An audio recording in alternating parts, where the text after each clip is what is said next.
Mesdames, Messieurs, bonsoir, bienvenue à cette principale édition d'information. Le nouveau président du conseil municipal prendra bientôt ses fonctions. Comme un maçon, Gabriel Tchongo est attendu au pied de mur. Les raisons dans ce récit de Jacques Moussavou. Sans aucune surprise, Gabriel Tchongo remplace Bernard Aperano à la tête du conseil municipal de la commune de Port-Gentil. C'est à l'issue d'un scrutin qui aura duré un peu plus de 5 heures d'horloge le dimanche 3 février 2019 que l'ancien ministre des Eaux et Forêts est sorti de la salle des mariages baptisée Jeanne Pirobe, deuxième maire de Port-Gentil, en tant que nouvelle édile de la capitale économique avec 72 voix sur les 73 conseillers municipaux que compte la commune. En effet, pour les 5 prochaines années, Gabriel Tchongo présidera aux destinées de Port-Gentil probablement. Seulement, est-ce que celui qui, depuis quelque temps déjà, était pressenti à cette fonction par de nombreux citoyens, mesure à juste titre la tâche qui lui est désormais indue, une question à 13 milliards de francs CFA qui vaut bien son pesant d'or, vu la situation sociopolitique et économique du pays, précisément celle de la capitale économique. Au nombre des problèmes d'ordre sociaux, Gabriel Tchongo devra tout de suite s'attaquer à celui de l'insalubrité qui devient de plus en plus récurrent, posant de facto la problématique de la santé publique que cela cause et fait couler beaucoup d'encre et de salive dans la ville. À côté de l'insalubrité, il y a celui du curage et de la construction des voies d'évacuation d'eau usée et de pluie qui provoquent depuis des décennies les inondations dans la commune Esseux, dans tous les quartiers rendant la vie des populations plus que difficile. L'adduction en eau potable qui amène les populations à parcourir des kilomètres pour pouvoir recueillir le précieux liquide et l'électrification dans certains quartiers qui accentuent la prolifération des bandits sans foi ni loi qui sévissent au quotidien plongeant les populations dans un stress permanent en ce qui concerne l'insécurité. De même, la situation économique est sans nul doute l'une des préoccupations les plus attendues par les populations port-gentillaises. Avec la chute du prix du baril de pétrole qui a contraint certaines entreprises de la place à licencier des milliers de Gabonais qui peinent aujourd'hui à joindre les deux bouts. Et pour couronner le tout, la cherté des produits alimentaires dans la ville n'est pas pour arranger les affaires de ces pères et mères de famille qui, pour certains, n'ont nulle autre ressource que la décharge d'un tchéngué. Sur le plan politique, là aussi, le nouveau maire devrait consentir des efforts, du fait de la morosité qui prévaut actuellement dans le pays entre les différents acteurs qui animent la scène politique pour prétendre, en effet, mettre en exécution son plan d'action sans trop rencontrer de difficultés. En outre, c'est un éventail de défis à relever auxquels devrait s'attendre le nouveau maire de Port-Gentil, dans un contexte qui n'est pas des plus reluisants. Cependant, celui qui prend les commandes de la commune n'est pas un inconnu de la scène politique pour la concrétisation des espérances de ses concitoyens avec l'expérience qui est la sienne. 10e maire de la commune de Port-Gentil, Gabriel Tchongo comme un maçon est attendu au pied du mur. C'est Gabriel Tchongo qui succède à Bernard Aperano, resté 8 ans maire de Port-Gentil. Ceci étant, que pensent et attendent les populations du maire entrant? La réponse au micro de nos reporters.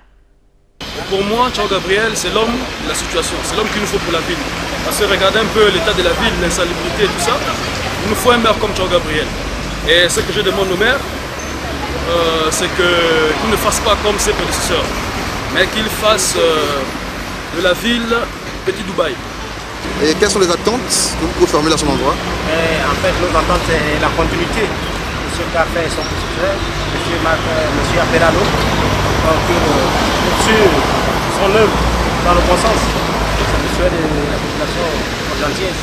Pour l'actuel maire de Port-Gentil, M. Tchongo, je crois que c'est un bosseur. Puisqu'il est bosseur, nous pensons qu'il va pouvoir enfin déclencher un développement à Port-Gentil.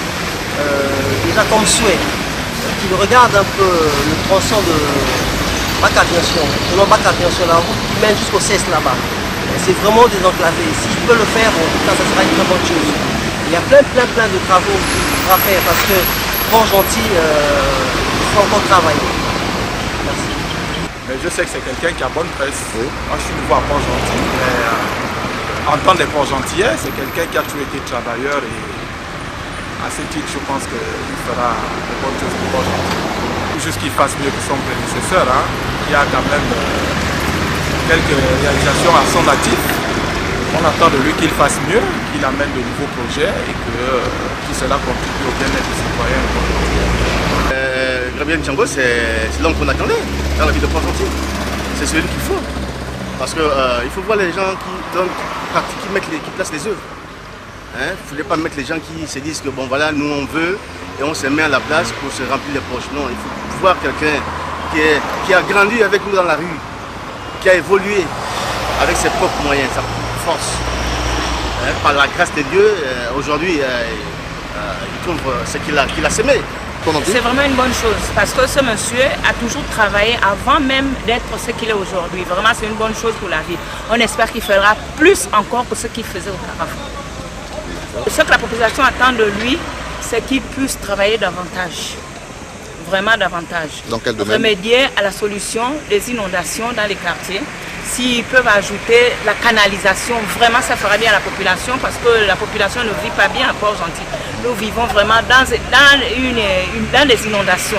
Dès qu'il y a une petite pluie, c'est des inondations. Donc nous demandons au nouveau maire, vraiment s'il peut remédier à cette solution, mettre la canalisation un peu partout, ça fera vraiment du bien à la population. Les agents du syndicat national du personnel de l'agriculture étaient en assemblée générale. Plusieurs points étaient inscrits à l'ordre du jour, entre autres l'intégration des agents, la disparition des véhicules du ministère et surtout les primes de rendement. Les agents du ministère de l'Agriculture regroupés au sein du syndicat national du personnel de l'agriculture étaient en assemblée générale. Plusieurs points étaient inscrits à l'ordre du jour. D'abord celui de l'intégration des agents du ministère qui sont toujours en attente de postes budgétaires. Ensuite, le problème de la disparition des 10 véhicules appartenant à leur ministère et celui de primes de rendement. Il n'y a pas de raison qu'après la mise en place du nouveau système de rémunération qui annulait toutes primes diverses dans tous les pas grands ministères de notre pays, certaines administrations ont recouvré encore leurs anciennes primes de rendement pour certains, d'autres fonds communs et primes diverses. Tandis que nous, au ministère de l'Agriculture, nous n'avons pas recouvré aujourd'hui notre prime de rendement, normalement appelée prime de risque. Et que cette injustice doit rapidement être réparée, sinon c'est dans la rue qu'on va trouver des solutions. Et c'est cette décision que nous avons prise à l'Assemblée générale de ne pas lâcher, et que si dans les 5 jours le ministre de tutelle nous donne une réponse favorable, comme l'a indiqué et instruit le chef du gouvernement, à cet instant nous irons chercher la réponse favorable dans la rue. De combien de véhicules s'agit-il? Pour le ministre, il s'en est allé avec 2. Que le secrétaire général du gouvernement lui aurait donné. Et il y a 4 véhicules que le directeur de cabinet détenait. Il justifiait que ces véhicules, il les a emportés parce qu'ils étaient en voie de réforme. Nous lui avons dit que même s'ils sont en voie de réforme, la voie de réforme ne signifie pas être propriétaire. On est propriétaire lorsque le véhicule est réformé et on détient un acte de cession. Il était question de ramener ces véhicules. Il n'a pas fait opposition. Il a dit d'accord, dans ces conditions, j'ai cru qu'étant en voie de réforme, je pouvais les emmener avec moi. Si c'était un préalable, nous les ramenons aujourd'hui. Il y a 2 autres véhicules tenus par 2 conseillers. Un ancien conseiller qui n'était pas déjà en fonction, Madame Moussamba, qui a ouvertement dit qu'elle ne rend pas le véhicule. Le nouveau gouvernement est donc interpellé à résoudre au plus vite ces revendications au risque de voir une paralysie des activités de ce ministère. Cela est d'ailleurs valable pour les autres administrations qui sont dans la plupart des cas dans la même situation. Le 47e Conseil des ministres de l'OHADA s'est tenu ce 30 janvier 2019 à Libreville, une session qui avait pour but de traiter des questions de financement des actions et activités de l'OHADA en tenant compte des priorités. Tanguy Liwana pour plus d'informations. Les travaux de la 47e réunion du Conseil des ministres de l'Organisation pour l'harmonisation en Afrique du droit des affaires OHADA ont débuté hier 30 janvier à Libreville, en présence d'une douzaine de représentants d'États membres. Cette session, dite budgétaire, devra permettre aux participants, durant les 2 jours de travaux, de traiter des questions de financement des actions et activités de l'OHADA en tenant compte des priorités. L'adoption par le Conseil des ministres lors de sa session qui commence ce matin du projet de budget des institutions au titre de l'exercice 2019 et la prise des orientations précises en vue de l'édification de l'immeuble siège de l'OHADA viendront couronner avec éclat les réalisations du Gabon au profit de notre commune organisation. Mesdames et messieurs, l'OHADA a pu ainsi poser de nouveaux jalons vers une consolidation toujours réelle de son action, une efficacité et un rayonnement plus vivant et plus vibrant dans son fonctionnement, tant au regard des entreprises d'unification, de diffusion et d'application du droit des affaires qu'en considération du renforcement des capacités opérationnelles des institutions. Notre arsenal législatif est riche aujourd'hui de 10 actes uniformes dans des domaines substantiels du droit des affaires. L'informatisation du registre du commerce et du crédit immobilier est en cours de finalisation dans l'ensemble des États membres. À ce jour, 10 États ont reçu le nouveau logiciel RCCM OHADA et la formation appropriée qui l'accompagne. Et les 17 autres doivent recevoir les mêmes équipements dans les mois à venir sur le financement additionnel du groupe de la Banque mondiale dans le cadre du PACE. Pour cette session qui s'achève ce 31 janvier 2019, le Gabon devra encore conduire avec succès ses activités destinées à hisser l'organisation à la hauteur de sa mission. Au Sénégal, le Fonds de l'impulsion de la microfinance a vu son budget passer de 100 000 à 1 milliard de francs CFA, une embellie qui est due à une meilleure prise en charge des besoins de financement des populations sénégalaises du monde rural. Afin de garantir une meilleure prise en charge des besoins de financement des populations sénégalaises, du monde rural en particulier, le Fonds d'impulsion de la microfinance a vu son budget passer de 100 millions à 1 milliard de francs CFA, une enveloppe qui consacrera près de 220 millions de francs CFA aux 13 systèmes financiers décentralisés présents au Sénégal.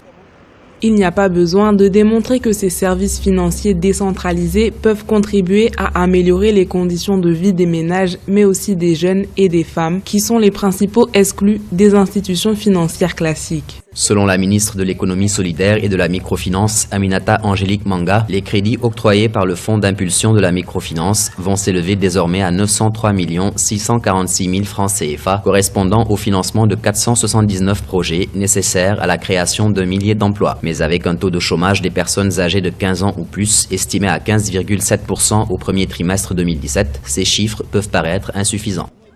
Ne pas mettre à côté ce que le gouvernement aussi a promis et qu'on appelle ici la DER, la direction de l'emploi rapide, avec un montant de 30 milliards.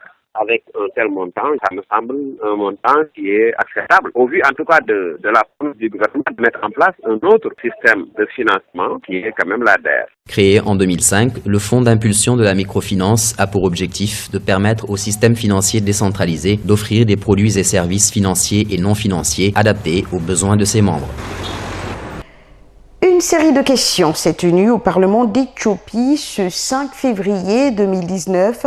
Au cours de cette session, il était question pour le Premier ministre Abiy Ahmed de s'ouvrir à l'opposition, mais aussi à la critique. On fait le point dans cet élément de nos confrères d'Africa 24.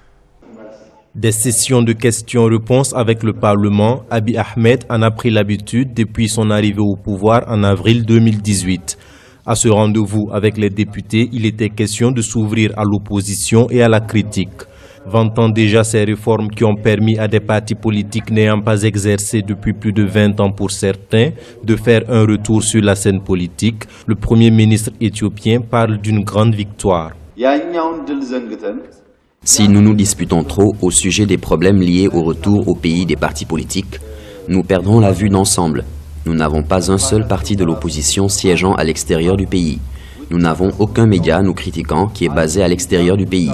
Tout le monde est de retour. Tout cela est le résultat des changements et des réformes.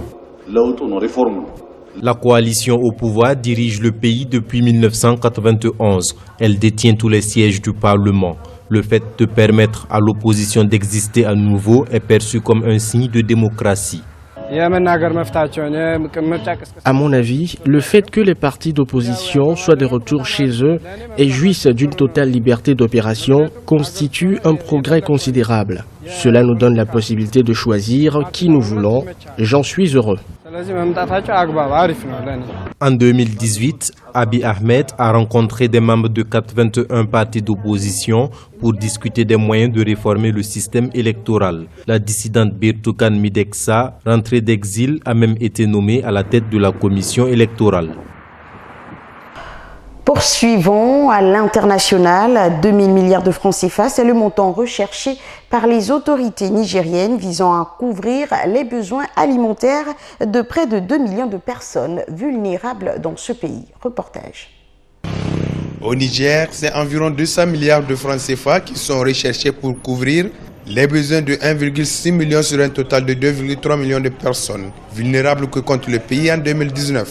Les régions de Difa, Tawa et Tillabéri abritent la moitié de ces personnes nécessiteuses sur les 8 régions du Niger. Nous avons croisé tout type de vulnérabilité. Nous avons croisé ces cartes-là, superposées. Cartes de tout le pays en matière de problèmes de santé, cartes de tout le pays en matière de sécurité, cartes de tout le pays en matière d'éducation. Et quand nous avons croisé, on a constaté qu'il y a la possibilité d'agir au niveau de 3 régions. La région de Difa, la région de Tawa et la région de Tillabéri. Ce montant permettra au Niger, selon les autorités, d'apporter une aide humanitaire aux personnes victimes des catastrophes naturelles, d'épidémies, conflits intercommunautaires et attaques des groupes extrémistes dans plusieurs zones du pays. La question de l'insécurité également a aggravé cette vulnérabilité. Avec tout ce qu'il y a comme insécurité, il y a des mouvements de population. Ce qui fait que les populations sont obligées d'abandonner tous leurs acquis pour aller et sauver leur vie.